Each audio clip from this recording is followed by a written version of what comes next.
U19 maajoukkueessa KuPSin puolelta Niitty Haali, joka siis saa tänään penkin puolella. Rocci saa pallon haltuunsa. Siinä on avauspallin paikka ja siinä se myöskin on! Kuopion Palloseura siirtyy tässä ottelussa 1-0 johtoon.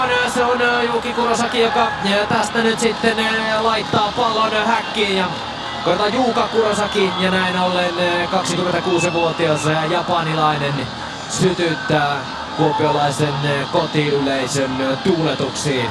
KuPS johtaa 1-0 ja se ottaa tällä maalilla jälleen kerran askeleen lähemmäksi sitä tavoiteltua mestaruutta. Se tulee lopulta aika varkain. KuPS ryöstää pallon ja siellä boksin sisässä Rocci on vapaana ja Roccin laukaus. Se on sen verran inhottava, että siihen ei Virtanen Espejo saa näppeään niin väliin, että se liimautuisi hanskoihin ja pallo jää siihen eteen pelattavaksi ja Juuka Kurosaki laittaa tästä pallon verkkoihin. KuPS siirtyy ottelussa 1-0 johtoon.